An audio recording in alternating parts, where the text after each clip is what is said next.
palavra de Deus diz assim: portanto, abandonem a mentira e digam a verdade com o seu próximo, pois somos parte do mesmo corpo. E não pequem ao permitir que a ira os controle. Acalmem a ira antes que o sol se ponha, pois ele cria oportunidades para o diabo. Quem é ladrão, pare de roubar. Em vez disso, use as mãos para trabalhar com empenho e honestidade e assim ajudar generosamente os necessitados. Evitem o linguajar sujo e insultante. Que todas as suas palavras sejam boas e úteis, a fim de dar ânimo àquele que as ouvirem.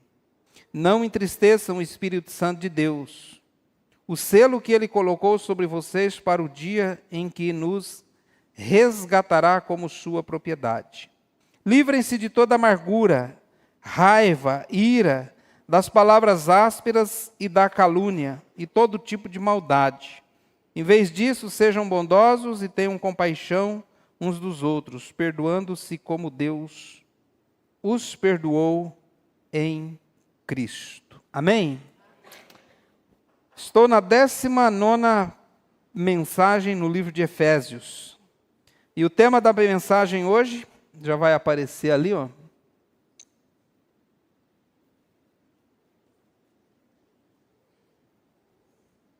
Vamos ver. Como vivem os justos, parte 2. Atitudes que refletem a nova vida. E eu tenho aqui uma mensagem central que eu quero passar para os irmãos. Pode pôr? O que é uma mensagem central? Mensagem central é o sermão sintetizado numa sentença. É a ideia central do sermão sintetizado numa única sentença.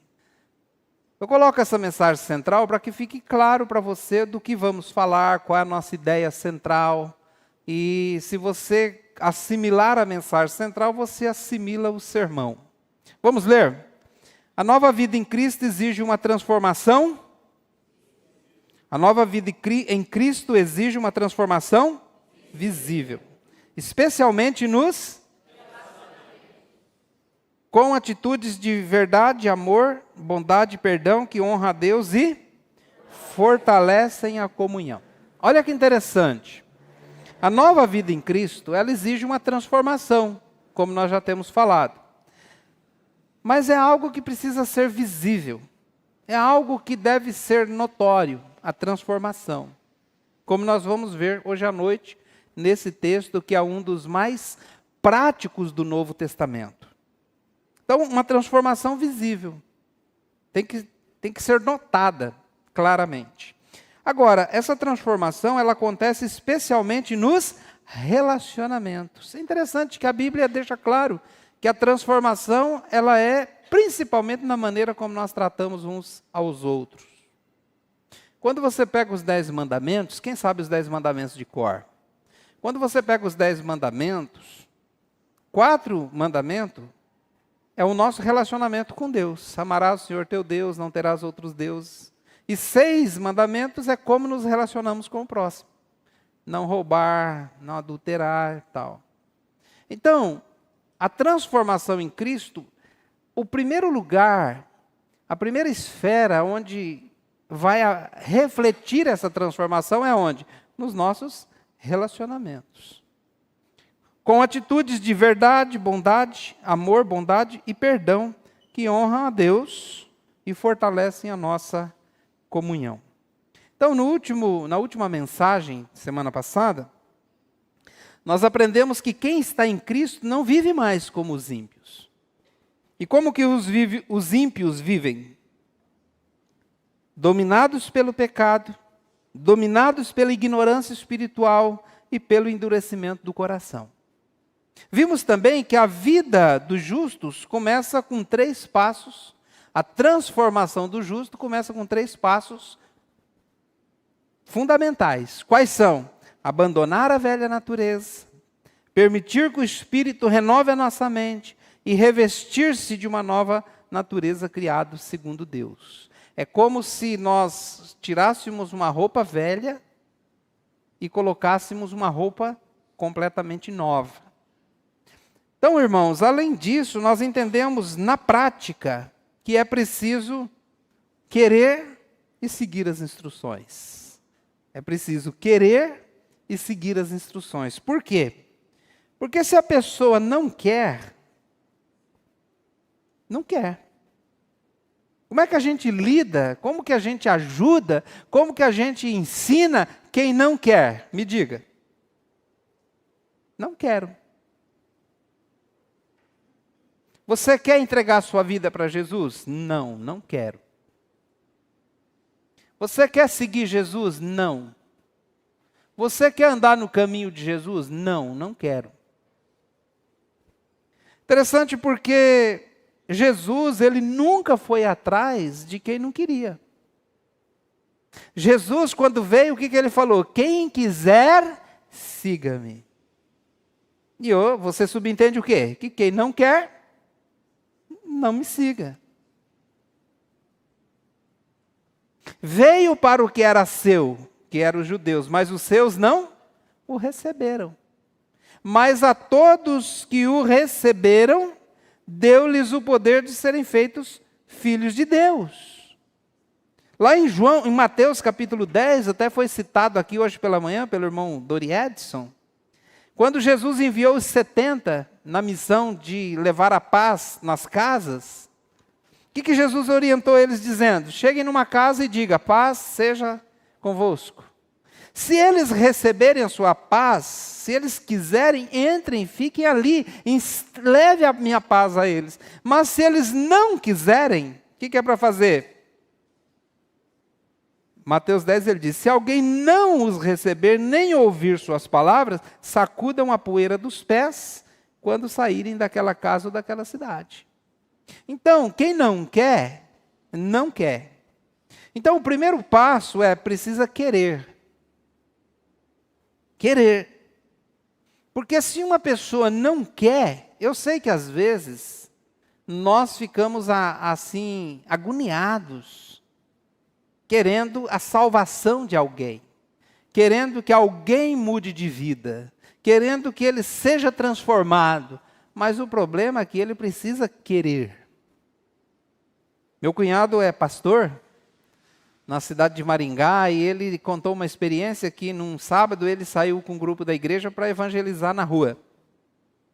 E tinha um homem que morava debaixo de um viaduto lá, uma casa de papelão, e ele foi lá, falou, vamos lá falar com aquele homem. E chegaram lá, o homem recebeu bem eles, na casa dele, né, debaixo do viaduto, ali numa estrutura feita de papelão, de caixa de papelão. E aí diz que o rapaz que estava com ele falou assim, olha meu amigo, se você entregar a vida para Jesus, Jesus tira você dessa situação. E aí ele falou assim, aceitar Jesus tudo bem, mas quem te disse que eu quero sair dessa situação? Eu não quero. Eu quis vir aqui. Então às vezes a pessoa está numa situação porque ele quer. Não é porque, sabe, ele tomou uma decisão. Então, primeiro passo é querer. O segundo é seguir as instruções. Porque o evangelho não é uma questão de sentir. É uma questão de obedecer. Quando o apóstolo Paulo fala aqui no texto que nós lemos domingo passado, despir-se e revestir-se, e nós vamos ver hoje na prática como isso funciona, o que é que ele está dizendo. A ideia de Paulo é que nós precisamos desabituar-se e reabituar-se. Deixar velhos hábitos e aderir novos hábitos. Mas para isso, nós precisamos querer e nós precisamos seguir as instruções. Trata-se de tomar uma atitude de obediência, contrariando a nossa natureza pecaminosa, até que isso se torne um novo hábito na nossa vida. Então,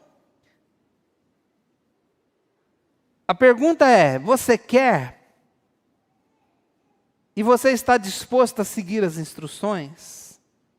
O problema é que muitas pessoas querem sentir, viver numa esfera de emoção. Mas a palavra de Deus diz que o evangelho tem que ser obedecido. Uma certa ocasião eu estava no seminário e um professor contou um testemunho que eu nunca mais esqueci. Ele falou que ele nunca precisou perdoar ninguém, até que um dia um diácono da igreja o ofendeu terrivelmente. Ele ficou muito ofendido com aquele diácono. E aí o diácono foi lá e falou, me perdoa. Ele falou, não consigo te perdoar. Eu não quero te perdoar. Não, meu coração fechou. Aí ele começou a ler a Bíblia e tal. E aí Deus mostrou para ele que ele precisa obedecer. Precisa sentir vontade. Não vai sentir vontade. Não vai esquecer, não vai ter amnésia. Ele vai precisar obedecer. E ele tomou uma decisão e falou, Senhor, eu não quero, eu não estou afim, eu estou magoado, estou com raiva, mas eu vou obedecer. Vou lá e vou liberar o perdão. Aliás, o que é perdão? Perdão é não cobrar a dívida. É não cobrar a dívida. E ele foi lá e falou, olha, está perdoado. Voltou para casa do mesmo jeito, com o mesmo sentimento. Mas no domingo, quando ele abriu ali a igreja e ele estava ali na porta e o diácono veio, disse que naquele momento o Espírito Santo tirou aquela tristeza do coração dele, ele deu um abraço naquele homem e ele disse que por 40 anos aquele homem foi o melhor amigo dele. Escuta, você não tem que sentir, você tem que obedecer. Amém ou não? Amém. Obedecer. Você tem que querer e seguir as instruções, senão você não vai ser transformado. Se nós não quisermos e não seguirmos as instruções, nós nunca seremos transformados. Vamos estar padecendo pelos mesmos pecados a vida toda. Porque nós só seremos transformados se nós quisermos, permitirmos e se nós seguirmos as instruções em obediência. O problema, irmãos, é o orgulho defensivo. O que é isso? É uma atitude interna ligada ao nosso ego, em que a pessoa se coloca na defensiva para proteger a sua autoimagem. Pastor, quem tem isso? Todo ser humano. Num grau maior ou menor, todo ser humano é assim. Então, quando é que isso surge? Surge quando há uma dificuldade de aceitar, por exemplo, uma correção. Se uma criança de 1 ano já é difícil para você convencer ela que ela está errada, imagina um cara de 55 anos. Imagina uma pessoa de 40 anos, já adulto, já formado, já cheio das suas próprias ideologias. Então, o que acontece? Às vezes a pessoa é exposta diante de uma correção, de um aprendizado, de novas informações. Às vezes essas novas informações, como esse sermão que eu estou pregando aqui, e talvez você esteja aí pensando, isso está desafiando as minhas crenças, as minhas pressuposições, aquilo que eu acredito, as minhas opiniões, as minhas sensações, desafia a minha competência. Uma certa ocasião eu fui num congresso. Eu estava sentado lá e a pessoa estava falando algo que eu sentia que se eu fosse acatar aquilo, eu teria que mudar a minha maneira de pensar. E de repente eu comecei a perceber que eu estava orgulhoso, porque se eu aceitasse aquilo, eu estava dizendo, um cara na minha idade, com a experiência de ministério que eu tenho, tem que aceitar a ideia desse cara e dizer, eu estou errado, eu preciso mudar. Então, de repente, aquele orgulho entra no nosso coração, coração se fecha e diz, se eu aceitar isso, eu estou me diminuindo. Eu estou me colocando numa posição inferior. Então, para não se sentir inferiorizado, para não se sentir diminuído, eu não aceito correção, eu não aceito instrução, eu não aceito orientação. E se a pessoa chega e fala, olha, preciso falar com você, ele já se arma, já se coloca na defensiva. Não vem não, que eu estou armado. Já estou preparado. E muitas vezes você nem termina a primeira frase, a pessoa já rebate. Ah, mas não é bem assim, tal. Então, irmãos, esse é um problema. O problema é o orgulho defensivo. Somos, às vezes, extremamente orgulhosos para receber uma instrução de alguém. Principalmente quando nós, na nossa mente pequena e humana e caída, nós entendemos que aquela pessoa é menor do que a gente. Talvez se fosse um pastor lá, celebridade, né? Talvez eu acataria, mas um irmão aqui, igual a mim, pregando, ele está falando da verdade, a verdade está me confrontando, eu preciso me arrepender de um pecado? Ah, mas não vou fazer isso de jeito nenhum. Por quê? Porque vai me diminuir, vai me tornar, isso vai me dizer que eu sou uma pessoa menor, preciso de mudança. Então a origem desse comportamento vem do orgulho. Da necessidade de se sentir certo, da necessidade de sentir-se capaz o tempo todo, de sentir-se no controle o tempo todo. Então isso é um mecanismo de defesa do nosso ego, uma autoproteção inconsciente que muitas vezes vai contra aquilo que nós precisamos receber. E às vezes é uma autoproteção no sentido de que se eu abrir minha mente, abrir meu coração, eu vou ficar vulnerável. Irmãos, isso é muito triste porque muitas pessoas preferem viver sustentando suas posições, suposições, pressuposições, sem fundamento, do que aprender algo novo. Sexta-feira passada estava fazendo um discipulado. Nós estávamos comentando sobre isso. Que uma pessoa, eram 2 jovens, estavam falando que na faculdade uma pessoa disse que, falou assim, o que você pensa sobre a vida após a morte? Ele falou, eu penso que depois da morte vem uma escuridão. Baseado em que você pensa nisso? Na minha própria imaginação, no meu próprio raciocínio. Sei lá, talvez tirado de algum filme da Hollywood. Então, é assim. Às vezes, esse orgulho faz com que a pessoa se apegue às suas suposições, por mais infundadas que sejam, do que ouvir uma verdade. Por exemplo, a Bíblia, ela é o livro mais lido e mais vendido do mundo. Tem 4.000 anos.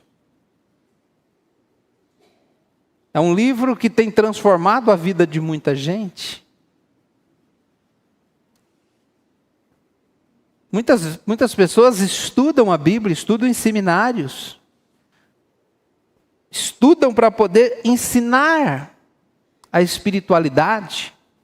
Mas a pessoa fala, não quero ouvir o que essa pessoa tem a dizer, eu prefiro acreditar na imaginação da minha cabeça. Por quê? Por causa do orgulho. Porque se ele aceitar o que o outro pensa, ele tem que admitir que às vezes que ele está errado. Ele precisa admitir às vezes que ele tem que pegar um caminho novo. Então, orgulho faz com que algumas pessoas se apeguem mais às suas próprias certezas vazias do que a sabedoria de quem foi preparado por Deus para orientá-lo. Uma certa ocasião eu fiz um curso de evangelismo, e naquele curso de evangelismo tinha uma pergunta. Eu não sei se era num curso ou era num livreto de evangelismo, que tinha uma pergunta que eu acho muito legal. Que diz assim, em que termos você gostaria de se encontrar com Deus? Nos seus próprios ou nos termos apresentados na Bíblia? Parece uma pergunta muito óbvia, né? O que eu sei sobre o futuro? Sei nada. Melhor acreditar na Bíblia, mas não, a pessoa fala, eu prefiro encontrar nos meus próprios termos, na imaginação da minha cabeça, no que eu imaginei que aquilo é certo. Então, precisamos vencer o orgulho defensivo. Porque se nós não vencermos o orgulho defensivo, nós não crescemos. Porque nossa mente se fecha, nosso coração se fecha. E aí a palavra bate num escudo e se perde. A humildade é o antídoto que abre as portas para o crescimento espiritual, mas abre as portas para o crescimento pessoal também. Às vezes nós recebemos, até no trabalho, aí no mundo corporativo, uma orientação de alguém que às vezes está abaixo de nós. Mas é uma boa orientação, por que não acatar com humildade? Ah, não, eu não posso receber uma orientação de quem não está acima de mim, por exemplo. Então, é preciso ser humilde. Quem é humilde, cresce mais. Então, quando você ouvir uma mensagem, você não feche seu coração. Não diga assim, eu não preciso ouvir isso. Quem é essa pessoa para dizer que eu preciso mudar? E é muito importante, irmãos, lembrar que aprender, mudar e crescer não nos diminui, muito pelo contrário, nos fortalece. Amém? Então o apóstolo Paulo vai nos mostrar como é essa nova vida e como ela se manifesta na prática. Desabituar-se e reabituar-se, despir-se e revestir-se. Vamos ver como Paulo pensa e como ele vê isso na prática. Então, como eu disse na mensagem central, ela deve ser visível, especialmente em nossos relacionamentos. Por isso, em primeiro lugar, o que ele nos diz? Versículo 25. Pode passar para mim?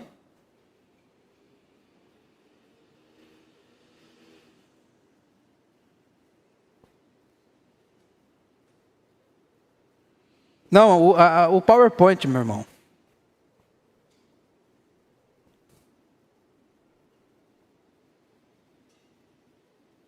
Vamos? Mais um? Isso. Primeiro, fale sempre a verdade para proteger e fortalecer os relacionamentos. Aquele que mentia, não minta mais. Mentira não é coisa de crente, amém, irmãos? O crente deve falar a verdade uns com os outros. Quero usar aqui a ideia de que o veneno e o antídoto. Então, a mentira é o veneno que destrói a comunhão. Pensa numa coisa que destrói qualquer tipo de relacionamento, é a mentira. É ou não é? Falsidade. Assim que você descobre que alguém está mentindo para você, você mantém um relacionamento com essa pessoa? Fica difícil, né? A mentira, ela quebra a confiança, rompe os relacionamentos. Mas o antídoto é falar sempre a verdade, não apenas como um valor moral, mas como proteção para os nossos relacionamentos. Fale a verdade uns com os outros, é o que o texto diz. Fale a verdade uns com os outros. Isso vai proteger e fortalecer nossos relacionamentos. E ele diz ainda um argumento muito interessante. Ele fala, somos membros uns dos outros. Pegando ali a metáfora do corpo, que Paulo usa em 1 Coríntios capítulo 12, você imagina o rim mentindo para o coração. O coração fala, você está bem? Estou bem, fica tranquilo, né? Então, imagina um órgão mentindo para o outro. Eles fazem parte do mesmo corpo e devem trabalhar em conjunto. Então, quando um membro sofre, todos os membros sofrem junto com ele. Não faz sentido algum mentir uns aos outros. Na prática,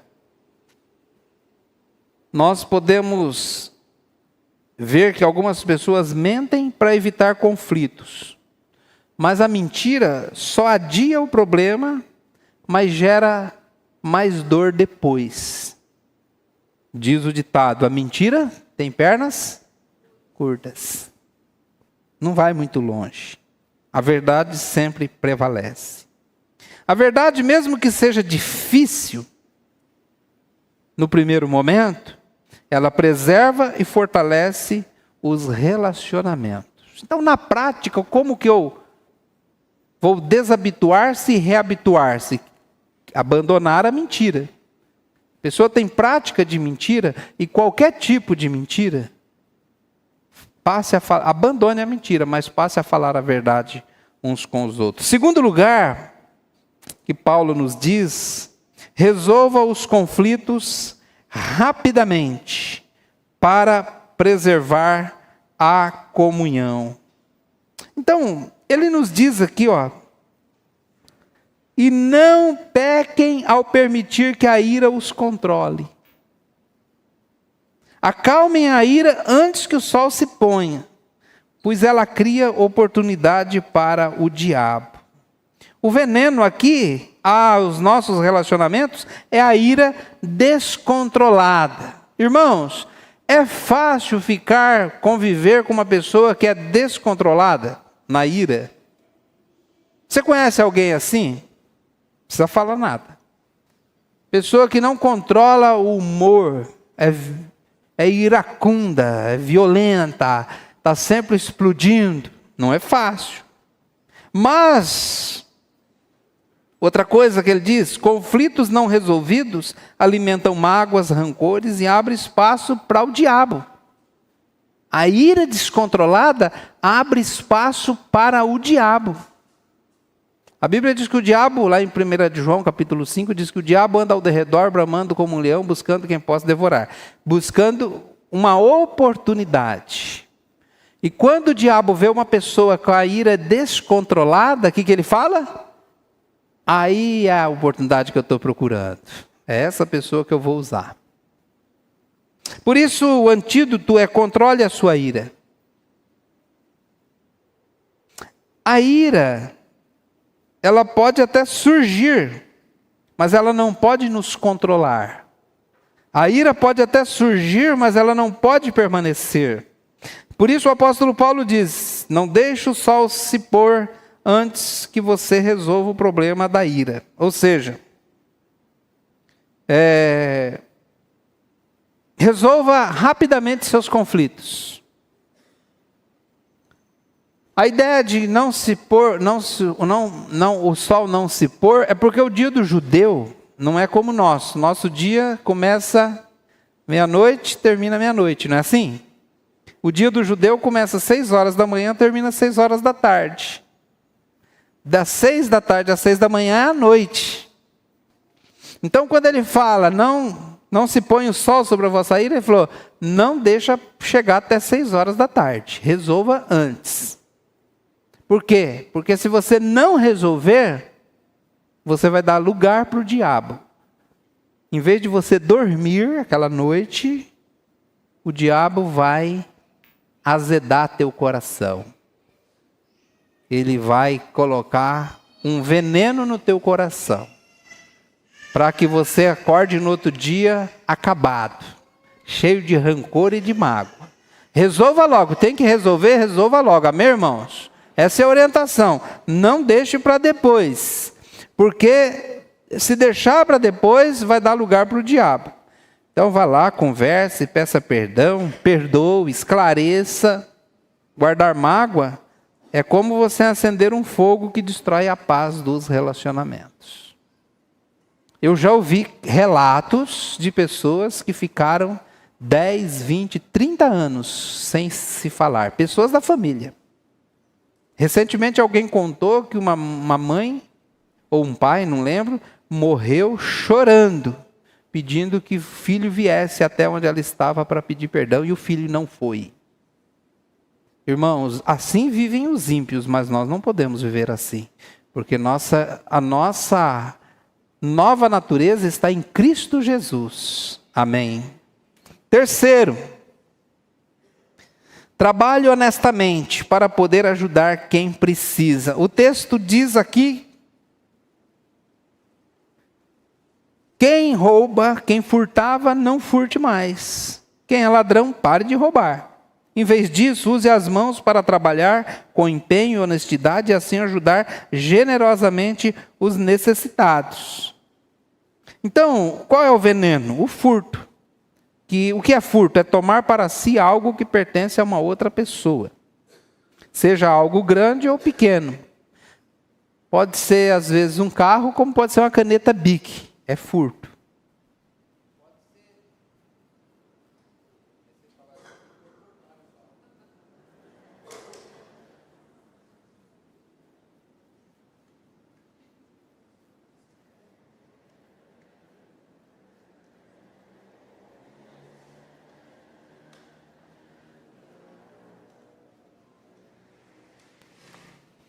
Já voltei. Nossa, só acabou a bateria só, irmãos. Não é nada espiritual, não. Pode ficar tranquilo. Eu vi na internet uma lista de furtos que é bem comum no Brasil, mas que são crimes. Temos que tomar cuidado com esse tipo de coisa. Então, às vezes, pegar um material que é protegido material que é protegido ali, e você pega e usa ele. Não pode. Tem que ter permissão. Uma série de coisas. Então, furto é pegar o que é do outro sem permissão, né? Surrupiar. Mas o apóstolo Paulo inclui aqui também um outro tipo de furto, que não fica talvez muito claro aqui no texto, mas na sequência dá de entender que ele está incluindo pessoas que, por preguiça ou por má fé, deixam de trabalhar para viver às custas dos outros. Paulo vai tratar desse assunto lá em Colossenses, e também em 1 Timóteo, ou 2 Timóteo, que ele fala que algumas pessoas querem viver às custas dos outros. E até ele usa uma expressão bem forte, ele fala, aquele que não trabalha é bom que não coma. Todo mundo tem que trabalhar e ganhar seu sustento. Essa é a ideia. Então, aquelas pessoas que por preguiça ou por má fé deixam de trabalhar para viver às custas dos outros, seja a custo da família, seja a custo do governo, que é viver às custas dos outros, porque não é o governo que paga a conta, é o contribuinte. Então, ele diz, vá trabalhar. E outra coisa, qual é o antídoto? Trabalhar e trabalhar honestamente. Ele coloca isso aqui, não é à toa. O crente, ele tem que trabalhar e trabalhar com algo que seja digno e honesto. Amém, irmãos? Existem trabalhos que não são honestos, que não são dignos de um crente. Então, trabalhe e trabalhe com algo que seja digno, que seja honesto. E ganhe o seu sustento honestamente e também para suprir as necessidades de alguém que está precisando. Então, aqui ele já vai de um extremo a outro. Antes ele roubava, agora ele ajuda. Trabalho é uma bênção. Na prática, Paulo está dizendo, procure uma atividade digna, honesta e que se torne uma pessoa produtiva. Quem vive às custas dos outros, sem uma real necessidade, está em desobediência à palavra de Deus. Quarto lugar, use palavras que edificam para abençoar quem te ouve. O apóstolo Paulo então diz aqui, evitem um linguajar sujo, insultante, que todas as suas palavras sejam boas e úteis, a fim de dar ânimo àqueles que a ouvirem. Tem uma versão que diz, não use palavra torpe. O que é uma palavra torpe? É uma palavra, a palavra grega, da onde foi traduzida a palavra torpe, ela literalmente significa podre ou estragado. É a palavra saprós, da onde foi traduzida essa palavra torpe, podre ou estragado. Como é que funciona quando você come uma comida estragada? Ela faz mal para o corpo e ela te deixa doente. Quem já comeu uma comida estragada, uma salmonela? Fez mal, né? Quase morreu. Então, assim, é a palavra sapros. É a palavra que faz mal para quem ouve. Então, essa palavra, assim como a comida estragada faz mal para o corpo, a palavra podre faz mal para a alma. Agora, a pessoa não crente, o ímpio, ele tem o hábito de falar palavrões. Palavra de baixo calão, palavra chula, palavra imoral. É normal, não é verdade? Se você vai no estádio, não sei se você já foi no estádio, eu fui 2 vezes no estádio. A última vez que eu fui, eu aprendi uma lista de palavrões inéditos, eu nunca tinha ouvido antes. Nem sabia que existia. No trânsito, em qualquer lugar, nos filmes, né? Mas o crente não pode ter esse linguajar. Amém, irmãos? Não pode, não cabe, é estranho. Você encontra o irmão na rua, o irmão está falando palavrão. Não pode, não condiz. O que o crente fala quando encontra o outro? A paz do Senhor Jesus, Deus abençoe, né? Então, agora, a palavra torpe, ela não se limita a palavrão. Ela é algo que você fala que faz mal para quem ouve. E pode ser uma crítica, uma crítica destrutiva, né? Um sarcasmo, uma maledicência, uma palavra que às vezes você pode até não usar nenhuma palavra ruim ali naquele discurso, mas o contexto daquele discurso vai ferir o coração de uma pessoa. Provérbios fala muito sobre isso, a Bíblia fala muito sobre isso. Eu não tenho tempo agora para desenvolver esse assunto, mas palavras podem ser como um tijolo que quebra a parede, como um martelo que quebra a parede, ou como um tijolo que constrói uma parede. A palavra pode ser uma bênção e pode salvar uma vida, mas ela pode ser tão destrutiva quanto uma arma de fogo. Então, a Bíblia diz: a vida e a morte estão na língua. A vida e a morte estão na língua. É disso que Paulo está falando.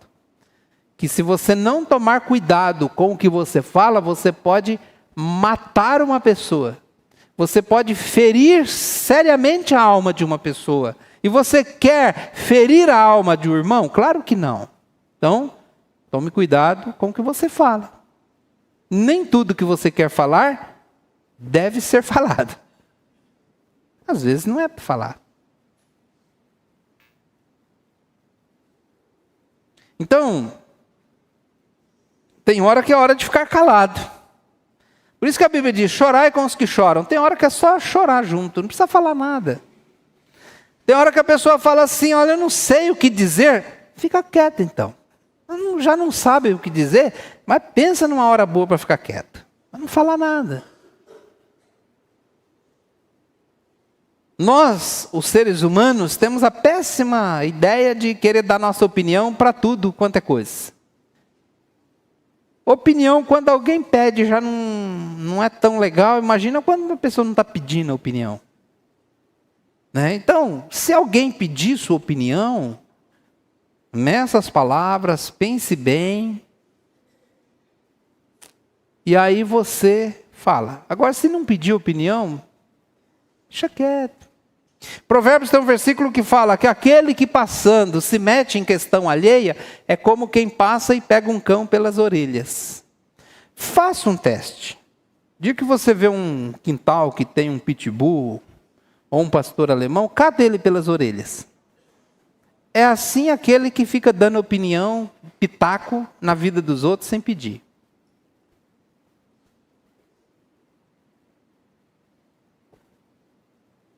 Não é problema seu, deixa para lá. A gente vê, por exemplo, na internet, né? Tem lá uma pessoa colocou um negócio, vai ver os comentários. A maioria dos comentários às vezes são engraçados, mas tem uns que são bem pesados.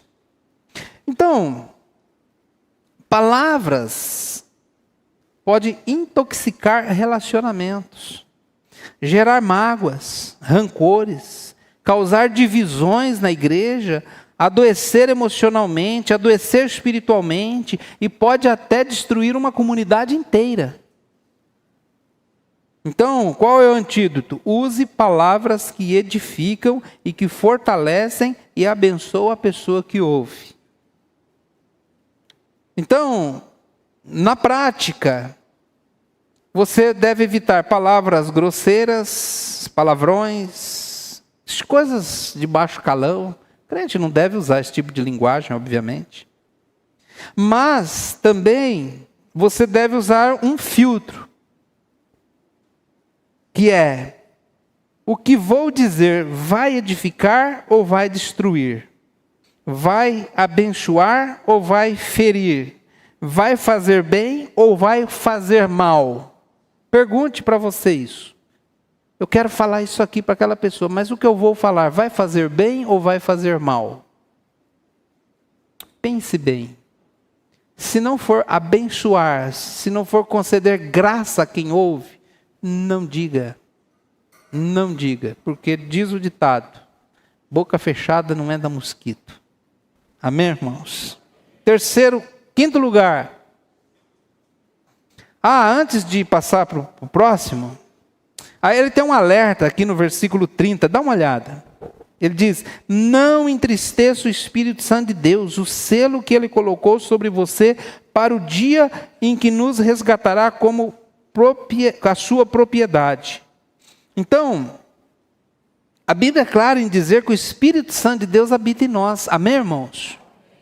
Então, quando nós vivemos na mentira, na ira, no egoísmo, ferindo os outros com palavras, com atitudes, nós não estamos apenas ferindo as pessoas, nós estamos entristecendo o Espírito Santo de Deus que habita em nós. Isso é muito pesado.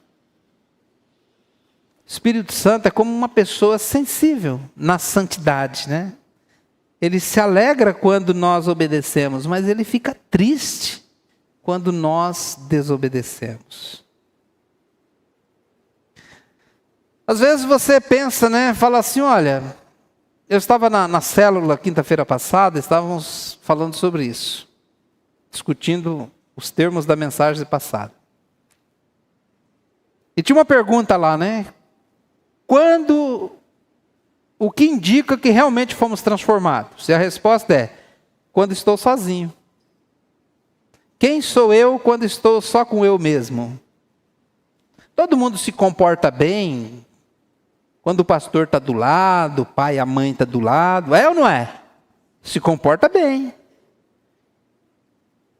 Mas a pessoa ignora que quem é muito mais importante do que o pai, do que a mãe, do que o pastor, é o Espírito Santo que está ali dentro dele.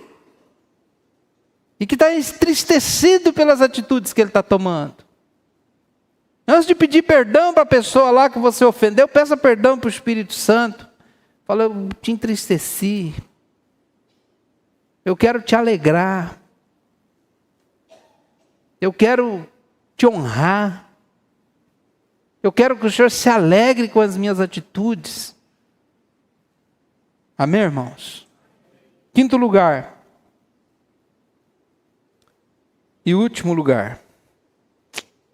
Ele diz: pratique bondade, compaixão e perdão para curar corações e transformar vidas. E aí ele fala aqui no versículo 31 e 32. Livrem-se de toda amargura, raiva, ira, das palavras ásperas e da calúnia e todo tipo de maldade. Em vez disso, sejam bondosos e tenham compaixão uns com os outros, perdoando-se como Deus os perdoou em Cristo. Então aqui ele conclui dizendo: desabituem-se, livrem-se de amargura, de raiva, de ira, de palavras ásperas, de calúnia e de todo tipo de maldade. Em vez disso, vocês se revistam, vocês gerem novos hábitos de bondade, compaixão e perdão. E ele termina dizendo, como Deus os perdoou em Cristo. Então, obviamente, amargura, raiva, ira, gritaria, calúnia, todo tipo de maldade, é como um lixo tóxico que vai contaminar e destruir severamente relacionamentos. Qual lar vai resistir uma pessoa amargurada, cheia de raiva, cheia de ira, gritando, caluniando, falando, vociferando palavrões? Não há relacionamento que aguente. Qual que é o antídoto? Praticar bondade, compaixão e perdão. Isso sim tem poder de curar corações e transformar vidas. Na prática, nós devemos nos livrar dessas coisas. Guardar rancor é como deixar o lixo apodrecendo dentro de casa. Quem já esqueceu de pôr o lixo na rua? Então é uma experiência desagradável, não é? Você sabe como é que acontece? Vou explicar. A mosca, ela não pode ver uma carninha lá, que é uma comida, que ela quer botar seus ovinhos. É assim que ela se reproduz. Ela bota os ovos no lixo que está lá na sua cozinha. Ela bota os ovinhos. E a bichinha tem ovo, hein? Meu? Aí tem ovo. Aí vai várias lá e botam os ovinhos. Aqueles ovos demoram algumas horas para eclodirem. Como o lixo passa dia sim, dia não, você colocando o lixo no dia certo, não dá tempo dos ovos eclodirem. E se eclodirem, são larvinhas muito pequenas que ainda não... Mas se você esquecer o lixo por uma semana, aquelas larvas vão eclodirem, comer o lixo e vão sair do balde de lixo para procurar outra comida lá fora. Pensa numa cena grotesca. Você já sabe, né? Já passou por isso. Então não esqueça de tirar o lixo para a rua. Por isso que é negócio sério, né? Acorda terça-feira cedo, minha esposa, amor, coloca o lixo. Quinta-feira, amor, não esquece o lixo. E sábado é o dia do desespero dela, porque sábado o lixeiro passa mais cedo. O coletor, o lixeiro é a gente, que produz o lixo. Mas os coletores passam mais cedo no sábado. E o que acontece sábado? A gente quer dormir um pouquinho mais. É uma luta, rapaz. Uma luta com aquele lixo. Então, ninguém quer guardar o lixo dentro de casa. Além da larva, ainda tem um mau cheiro. Porque no tempo certo, não dá tempo dele ficar com um cheiro tão ruim. Mas se ele ficar mais de 2 dias lá, começa um mau cheiro terrível. Temos que se livrar do lixo. Guardar mágoa no coração é igual guardar o lixo dentro de casa. A mágoa faz muito mais mal para quem guarda do que de quem se guarda. Então, se você perceber que está carregando esse sentimento, hoje é o dia de você jogar o lixo fora. Jogue fora.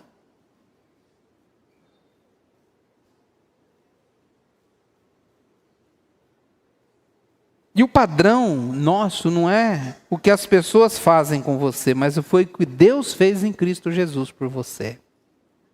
Assim como Ele te perdoou em Cristo, perdoe. Perdoar é libertação. Libertação. Assim como Ele te amou, ame. Assim como Ele te acolheu, acolha. Irmãos, as pessoas vão errar conosco o tempo todo. E você vai errar com as outras pessoas também. Não somos perfeitos, somos falhos. Às vezes não queremos falhar, mas falhamos. Somos humanos. Agora, se formos guardar o lixo dentro de casa, ou guardar o rancor por coisas que as pessoas fazem conosco, a nossa vida vai virar um inferno. Então, liberte-se disso. Siga as instruções. Acolha o caminho do perdão, da bondade, da compaixão. Isso cura e isso transforma. A nova vida em Cristo não se mede apenas por ler a Bíblia e orar. A nova vida em Cristo se mede principalmente por nossos comportamentos nos relacionamentos diários. É assim que a vida cristã tem que ser medida. Como ela está impactando os nossos relacionamentos positivamente. Porque a vida do justo, de quem está em Cristo, tem que se revelar na verdade, no domínio das emoções, nas palavras que edificam, na capacidade de abandonar atitudes destrutivas, na disposição de amar, de perdoar, de acolher. E acima de tudo, meus irmãos, lembre-se, o Espírito Santo de Deus habita em você. Suas atitudes podem alegrar o Espírito Santo ou podem entristecê-lo. E sabe como que Paulo define o Espírito Santo? Ele é o selo que Deus colocou você para te garantir a eternidade. Oh, meu Deus, que coisa importante para nós pensarmos. Então, meu irmão, se o Espírito Santo te chama a fazer está te chamando hoje a fazer uma autoavaliação. Pergunte, minhas atitudes têm refletido a nova vida em Cristo? O que eu falo é um linguajar de crente? Eu falo para edificar? Pense, tenho alegrado ou tenho entristecido o Espírito Santo em mim? Tenho mágoas? Tenho usado da mentira? Tenho ferido pessoas? Hoje é um dia de nós tirarmos o lixo para fora. Antes que ele apodreça, dê larva e comece a feder. Porque daí ninguém aguenta. Então escolha viver uma vida coerente em Cristo Jesus. Amém, irmãos? De uma forma que te identifique com esta nova vida. Amém? Nós vamos celebrar a ceia do Senhor neste momento. E eu quero aproveitar esta mensagem para dizer aos irmãos que a ceia do Senhor ela é um lembrete do amor, da graça e do perdão que Jesus derramou sobre nós. E tudo isso que nós acabamos de ouvir na mensagem tem tudo a ver com este momento da ceia do Senhor. Por quê? Porque se Jesus nos perdoou morrendo na cruz do Calvário, quem somos nós para não perdoarmos? Quem somos nós para guardar mágoa? Se Ele nos amou, não faz sentido nós vivermos odiando uns aos outros. Se Ele revelou a nós a verdade, não faz sentido mentirmos uns para os outros. Se Ele nos salvou pela graça, não faz sentido nós querermos se vingar dos outros, machucando uns aos outros com atitude, entristecendo o Espírito de Deus em nosso coração. A ceia é mais do que um ritual. Ela é um lembrete de quem nós somos agora em Cristo Jesus. Se nós escolhemos viver a verdade, se nós escolhemos viver em Cristo, nós escolhemos viver a verdade, a bondade, o perdão e o amor. Amém? Por isso, hoje à noite, antes de nós participarmos da mesa do Senhor, antes de participarmos da ceia do Senhor, quero te convidar a dar uma olhada para dentro do teu coração. E esse momento não é para condenar, é para libertar. Amém, irmãos? Se você tem algo a consertar, acerte com Deus. A mesa é lugar de graça, de perdão e de recomeço.